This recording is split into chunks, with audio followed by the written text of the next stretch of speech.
Joining us now is Ojinika Ojiope, with stories trending around the world. Hello, Jinx. Good morning. How was Valentine's Day yesterday? I was going to ask you the same question. No, people were calling me saying what? You know, where is Ojinika? Can you give us a number? And I said, oh, no. Really? Why? Oh. I don't have your authorization.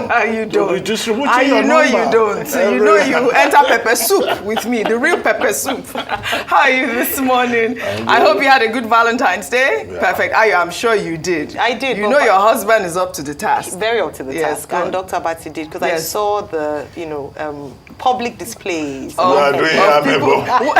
asking for my number. Dr. Bati and Dr. Bati, Dr. Bati's romantic side comes up once, as a thespian. Oh yes, I saw that. Yeah, you're very correct. You're very correct. So he's not the only one that would tease about Valentine's Day. Even he has a lot of. You both are doing very, very well. We are missing Rufai, but guess what? By the way, Rotus was here, but I forgot to ask him.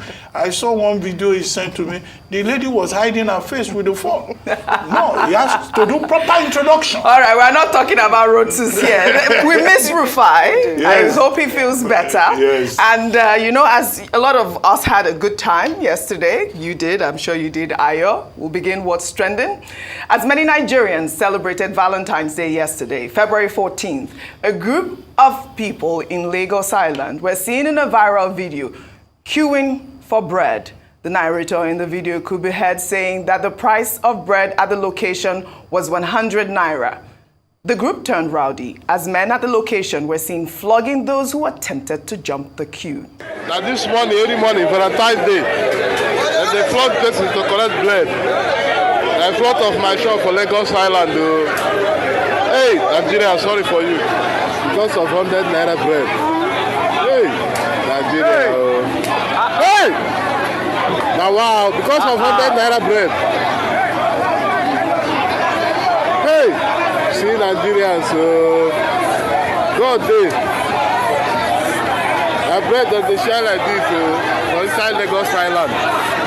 Abibi Oke Street. 100 naira bread.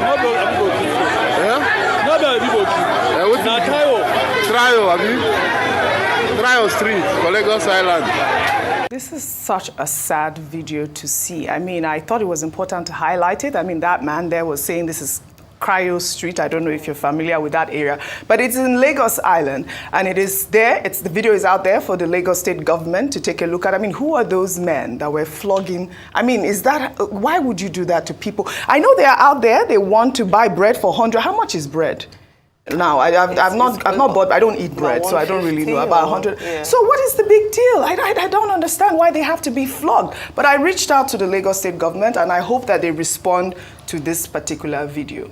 Meanwhile, the governor of Lagos State, Babajide Sanwo-Olu, on Wednesday splashed 750 million naira on 15,000 Lagos traders as part of the Lagos Market Trader Money. The governor launched the Lagos Market Trader Money initiative in Ikeja, with beneficiaries singing his praise. The governor acknowledged the current economic hardship in the country, saying the activation of such financial support will go a long way to improve the lives of the citizens and traders who occupy a strategic position in the state's food distribution network.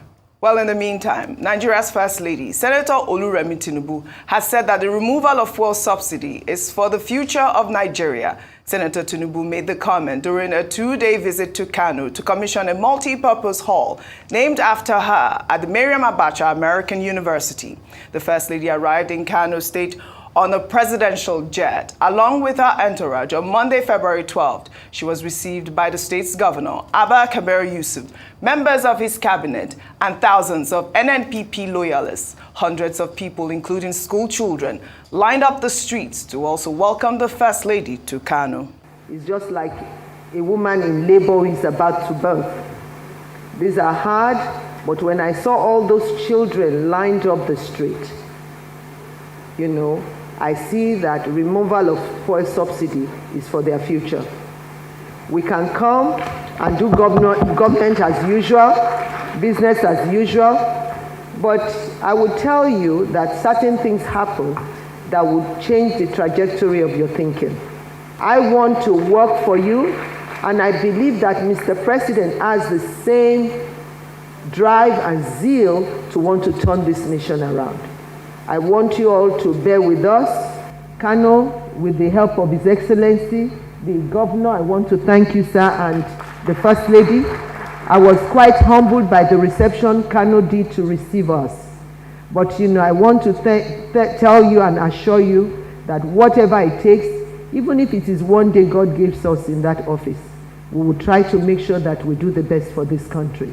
All right, Dr. Abati, Senator REMI TINUBU there, First Lady of Nigeria, saying subsidy removal is for the future of those young people when she saw those young children and for the future of Nigeria. I'd like for you to unpack all of those stories. But I don't know if I read somewhere that IMF is saying that subsidy is back.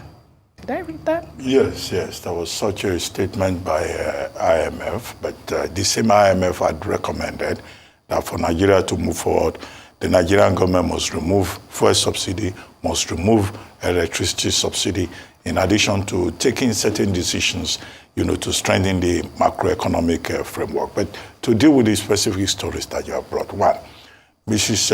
REMI TINUBU was in Kano. To place side by side what she said about fuel subsidy being for the future of Nigerians. The average Nigerian listening to her, since she did not elaborate for that, we ask, how is removal of fuel subsidy for the future of Nigerian children and even for our present? You recall that this is what has caused the economic hardship in the country. This is what has caused labor going on strike, asking for palliatives. This is what has led to the hardship that is responsible for food protests across major capitals of the country, to such an extent that even here in Lagos, you find people fighting over 100 naira bread. And on top of it, the Minister of Power is now saying that, well, Nigeria cannot even sustain electricity subsidy. Now, if the TINUBU administration goes ahead to remove electricity subsidy and add that to the removal of fuel subsidy, the hardship is already well foretold. So I don't think the position she's holding there is something that many people would agree with. And in any case, she visited the Emir of Kano, His Royal Majesty Adobayero, in the course of that visit to Kano. And the major point that the Emir of Kano made is that, look, when you get back to Abuja, please help us tell the president he has to do something about insecurity, he has to do something about unemployment, he has to do something about inflation and food crisis. Obviously, the Emir of Kano does not agree that the removal of fuel subsidy is something that would help the future of those children lining the street. Second, about the bread thing. Yes, I agree with you absolutely that the Lagos State government should investigate what happened in that place in central Lagos. We've been citing examples of food protests where food crisis has also come to your town, to your city. The people of Lagos are queuing up, for bread of 100 naira. I don't know, how, what type of bread anybody is selling for 100 naira. I hear that it's subsidized, where I think bread is already over 1,000 naira. So part of the investigation by the Lagos State government should be to find out who is giving out that 100 naira worth of loaf of bread. What is the quality?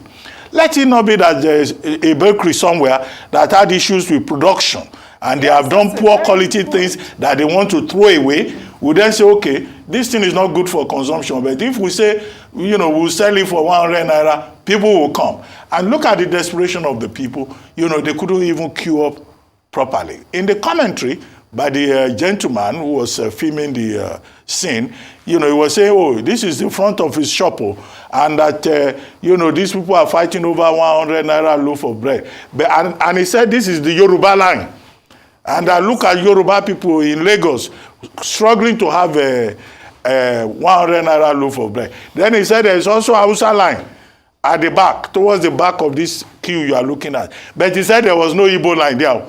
And he said, look, Igbo people, no, they cannot join line to go and be struggling for 100 naira, loaf of bread. But that's the ethnic dimension to it. Yeah. But the one we deal with is, a graphic illustration of the hunger that is in the land. Now, to go to the governors. The Lagos State government yesterday launched what was called the Lagos Market Trader Money. Before now, the Lagos State government also set up food camps. As part of the effort by state governments, to ameliorate the hardship that the people are facing.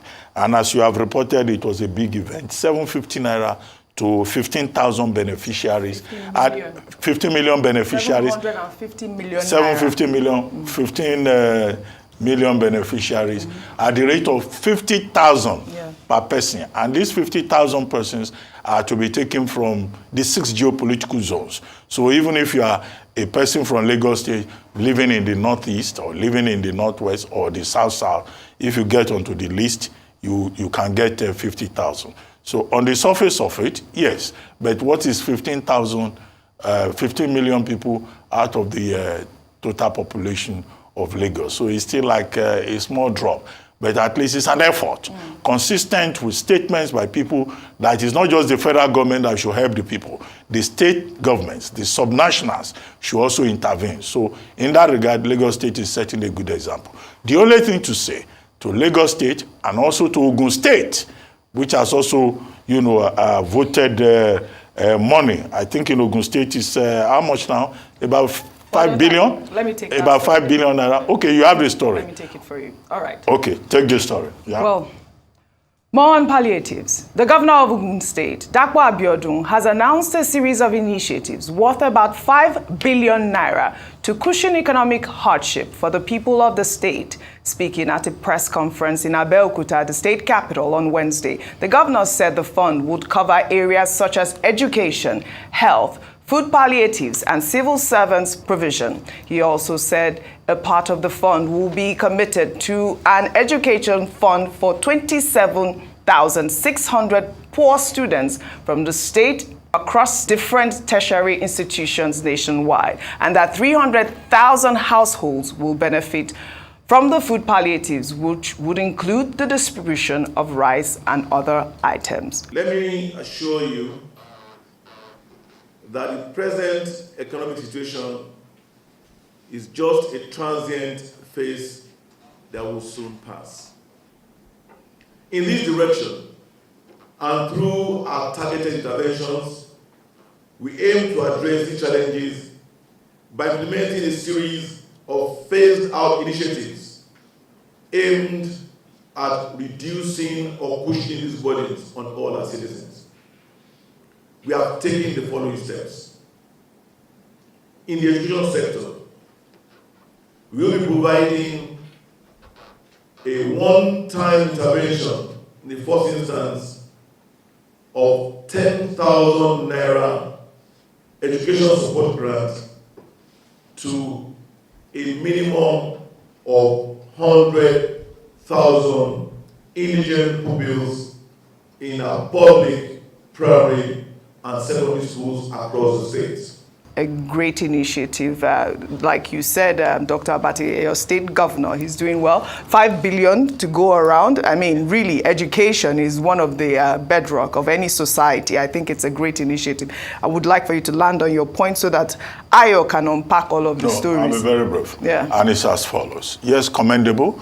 And what the Ogun State governor said is that this is a demonstration of the fact that the Ogun State government empathizes with the people, is sensitive to their plight, and is providing support. So in both Lagos State and Ogun State, I think they've put their hands on a good thing. However, Ogun State is APC, Lagos State is APC. Now, the beneficiaries should not be limited to persons who are sympathetic to the APC, because this thing called hunger that is in the land does not know political affiliation. So government, either Lagos or Ogun or any other state government that follows the example should see that this is beyond partisanship. Absolutely. It is the people generally that should be assisted. All right. Just to break down, like you mentioned, it's going to touch a number of sectors in the education, not just primary or basic education, which a lot of people focus on. It would also look at indigent students in tertiary institutions, actually given an education grant. And this then reminds us of what's happening to the student loan conversation. I know there's a committee set up, and hopefully we'll have that outcome very shortly. Then also in terms of exercise books for younger people, health insurance for a number of vulnerable people. So I'm really really glad at the fact that it's quite detailed. It's not just going to one side and just spread across in different ways. Even though, like we've mentioned, it seems like a drop in the ocean if you bear in mind the sufferings of the people, but it's a good initiative, and all subnational governors or leads should also take a toll. Now, let me come back to Lagos. 750 million naira, 15,000 traders, 50,000 naira each. So I did a quick calculation. 50,000 naira is about $36, with today's exchange rate. I think that when it comes to traders and business people, beyond giving these tokens, which would perhaps finish in less than a week, why not create an enabling environment? There are a number of enabling environments for their businesses to thrive. There are a number of complaints, especially when it comes to doing business in Lagos State or for traders. One is the multiple taxation and the ag bureaus who go and tax these people who are struggling to make ends meet in light of current economic realities. So it's very popular to give people 50,000 naira. In the immediate, you're very popular.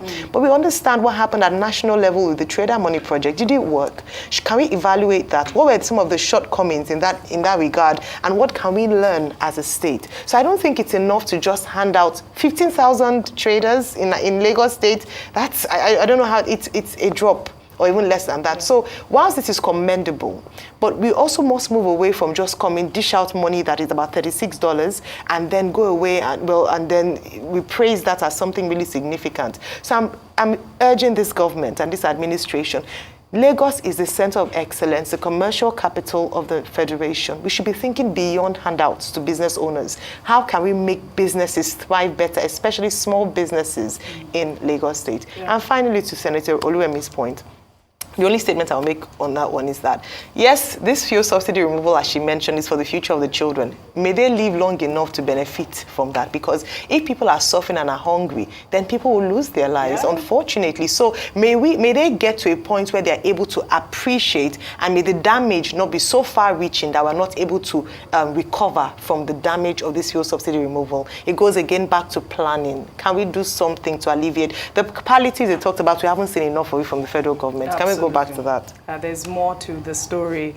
Well, all right. In the meantime, the presidential candidate of the Labour Party, Peter Obi, has identified with nurses following a circular by the Nursing and Midwifery Council of Nigeria that applicants seeking the verification of certificates to foreign nursing boards and councils must possess 2-year post-qualification experience. Obi urged the council to reverse their recent student condition for the nursing personnel working overseas, adding that the nurses should not be denied global employment. Let me once again use this occasion the Nursing and Midwifery Council of Nigeria to reverse their recent stringent conditions of our nursing personnel working overseas. We cannot restrict our young ones' opportunity of global employment. That is what is available. Today, Nigeria is the third most wanted nurses globally. And they will be allowed to seek the opportunities that are global for them. What we should do as a nation is, since we have these young ones that are productive and everything, is to invest more in more nursing, college of nursing sciences all over Nigeria. All right, Dr. Abati, you know that Peter Obi has been a strong advocate for, people that are abroad, even probably trying to have those remittances as well coming back to Nigeria. He has no issues with the brain drain because he believes that our brain drain will be our, gain in the future. But I think that the nurses, I've gotten a lot of messages from this story as well, people saying that, please help our plight, we want to travel abroad, but also that question of that brain drain, our nurses leaving Nigeria because we do need them here as well. Well, again, I think Mr. Peter Obi is completely on point, asking for support for nurses and midwives who train in Nigeria, and for barriers not to be put in their way, as many of them seek to look for opportunities in the age of globalization. Labor will follow, better conditions. And this, some of what he's saying is that, look, encourage these people, give them better conditions in terms of opportunities, in terms of education. You can't argue with him on all of those points, because the stringent condition that you have to work 2 years here, before you can go abroad, also flies in the face of the fact that there is very high demand for Nigerian nurses and midwives, either in Canada or in the UK or in the United States. So you see many of these people, they want to go abroad. But the other area of concern also is about the image that Nigerian nurses and midwives have now cultivated under the NHS program in the UK. Yesterday, front page story of The Guardian of London was saying that, look, many of the Nigerian nurses and midwives who seek jobs there, that they are products of application fraud, and that there is a center in Ibadan where they use proxies, for qualification to go abroad, and out of about 700 persons that they investigated, they discovered that most of the people who have fake qualification are from Nigeria.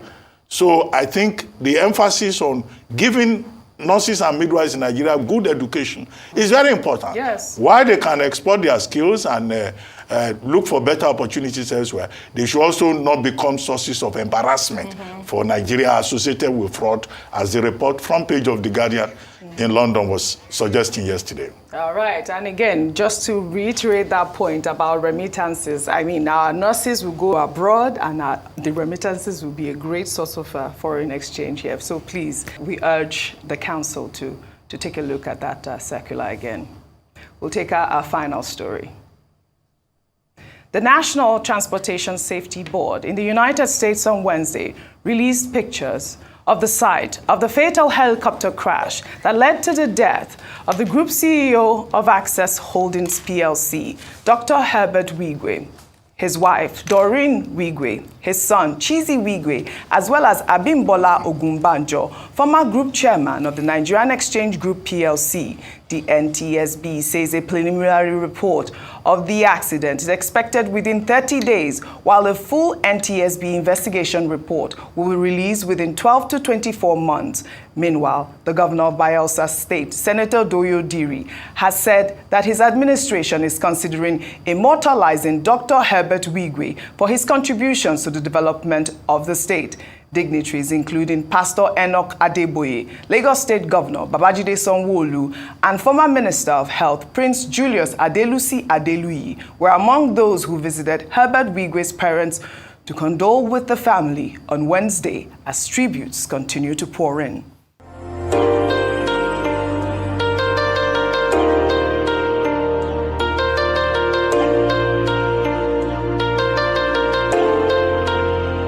It's been a long day without you, my friend, and I'll tell you all about it when I see you again. We've come a long way.